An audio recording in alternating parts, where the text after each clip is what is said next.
Today, we're working on mapping a special space. We're mapping someplace that's special to us.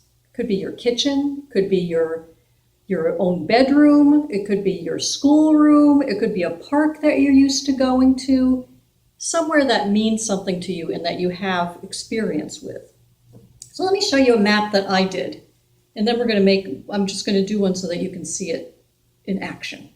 But I've already got this one glued into my Creativity Sparks journal, and this is a map of my bedroom as a child. So this is a map from the 1970s. And on this map, you'll see that I have where my bed was. This is my bedroom. I had a dresser and I had a television set. But you know, back in the 1970s, TV didn't come in all that great. It was black and white. It had an antenna, which we called rabbit ears. Some of you, I'm sure, are familiar with that. And it had snow all the time. And so, you know, I would try and stay up at night. And I don't know, some of you might remember Don Kirshner's rock concert. And I would try as a teenager to watch Don Kirshner's rock concert, especially if Sly and the Family Stone were on, because they were my favorite. And so I drew a picture of just a little indication there that that's where that TV went. And then I had a door, and on it, it had this little placard that said, it had an alligator, and it said, "Trespassers will be eaten." I had my little desk. I had a closet that inside the closet, I had all these posters of all the rock and roll people that were, you know, famous back then. And I remember I had wallpaper that was purple with yellow flowers. I had a purple rug. I had a blackboard that my dad made me because I always wanted to be a teacher, and luckily that dream came true one day. So I drew this all out, I sketched it all out, and I made some notes. And as I did it, I was really reliving my childhood. It really made me stop and think about where things were. I mean, this was a long time ago. This was in the 70s. This was probably like 50 years ago. And it made me think about the things that were important to me then. And they stayed in my brain, so I know they were important. And so then I thought, well, if I can do something like this, I can now write about it. I can write a poem about it. I can write a story. I can take one little piece in here and write about it. Or I could embellish it. I could make it a little bit more colorful. I could paint a picture of one part of it. If I remembered what the wallpaper looked like, I could maybe recreate the wallpaper. All those things are going to help me to remember and help me spark my creativity. And so from this, I actually wrote a poem. It's kind of a silly poem. It's not going to even make sense to some of you, but I wrote a poem based on that black and white TV. And so here's my poem. Black and white TV, snow, hissing, a melody here and there.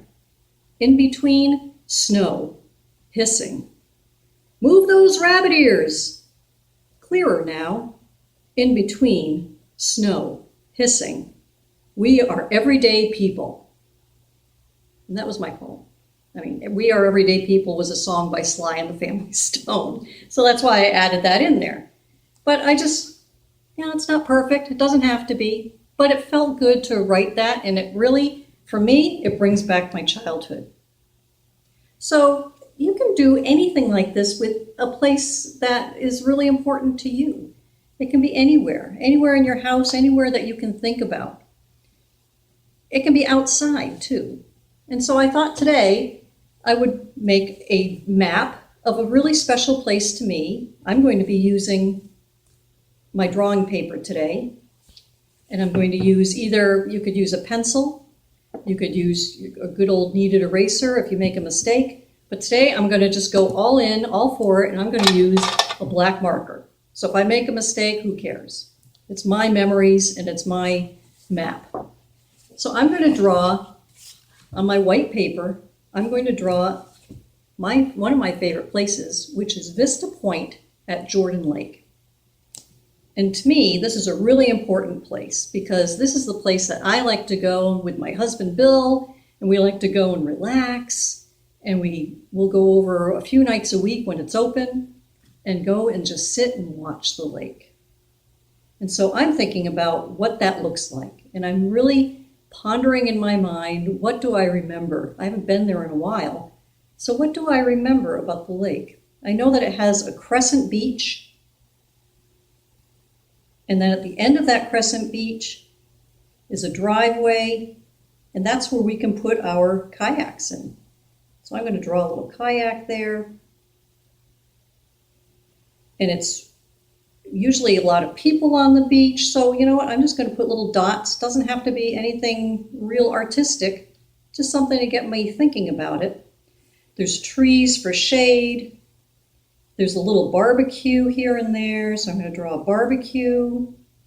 On the other side of the driveway, there's another crescent. And that's just all grassy area. And so I'm going to even write on it, grassy area. And this is where we like to picnic.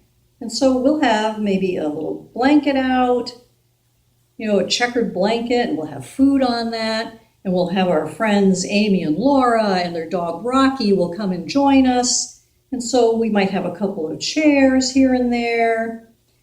I know there's a bench back in there too, because I remember after I had surgery one time a few years ago, I couldn't get any farther than the bench. So I sat on the bench and I watched all the people, and it was great. We often see people fishing down by the water, and so I might put fishing on here. And it's a wonderful place to go and watch sailboats. And so I'm going to put a sailboat out in the water. And in fact, I remember one time we saw a sailboat race while we were picnicking down there. And there was all these beautiful white sailboats out in the water. And so I might do little swishes like this to make the look of water. There's a big boat ramp over here on the side, but we don't have a motorboat, so we don't use that. But it's fun to watch. There's usually a great blue heron over there. So that guy's fun to watch too. And around this bend here, there's a little inlet cove, and we've been kayaking down that cove, and we've seen people doing paddleboard yoga, which is always fun to see. So I might draw a few paddle boards over there to spark that memory. It's nothing fancy. It's nothing fancy, but you heard all those memories I had as I was writing it all up, as I was drawing it all. So I can now take any of these pieces. I can decide, maybe I want to talk about over here where we have picnics with Amy and Laura and Rocky, and talk about, the time that their son Matthew came and visited, and the fun and we had with Matthew, and Austin was there too. See, all these things just come back to mind because you're spending the time drawing these out. I did it pretty fast for you guys, but if you're spending the time and even coloring it in, imagine all the memories that you're going to think about and all the stories that you're going to think about. So what's the point of all this? You can write stories. If you're an elder, this is a great way to think about memories of long ago. I mean, My childhood bedroom was 50 years ago. That was 50 years ago. And so, as I age and get older, I can look back at that and have some great memories of fun times as a kid. If you're writing a story, if you're writing a book, and you want to have the setting, you want to develop a setting, you can develop a whole setting on paper, and it can be, painted up a little bit. You can add some color to embellish your details. You can add some more labels so that you can really think about what's going on in your story. Where are places that are important to your characters? So it's a great way to get a setting going. So I would love to see some of the work that you guys do, because I would love to see some of your memories or see things that spark your memories.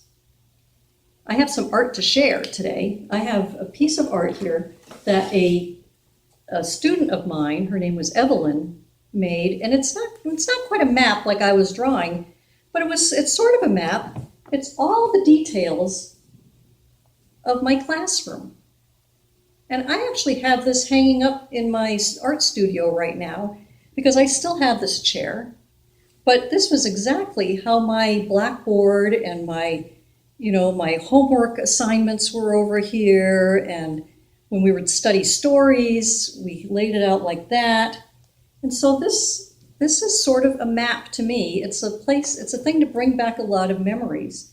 When kids would write stories, they would come over here and sit in this little chair, and they would read. This was the author chair, and they would read stories to us. And so this is a different kind of map. It's like you're drawing details that spark memories, and it can spark your creativity.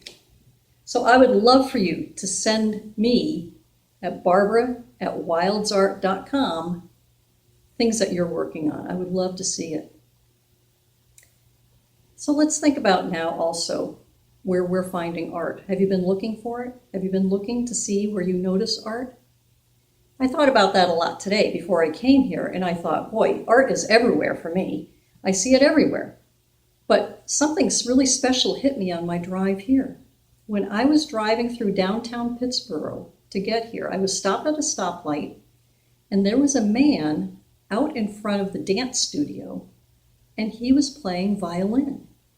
And he was standing out there, and luckily my car had to stop there because there was a line of traffic, and I could roll down my window and I could sit there and listen to him. And that was art. Audible art. I could hear it, and I could see him playing it, and it was beautiful. Playing the violin in downtown Pittsburgh on the street. So think about that, and think about where you're seeing art, and let us know where you see art. Let's end with a quote today.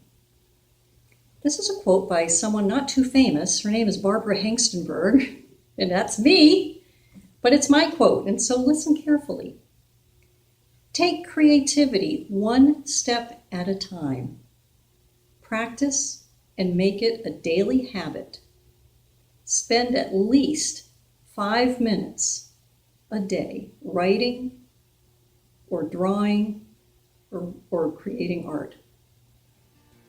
Thanks for visiting again today. See you next time.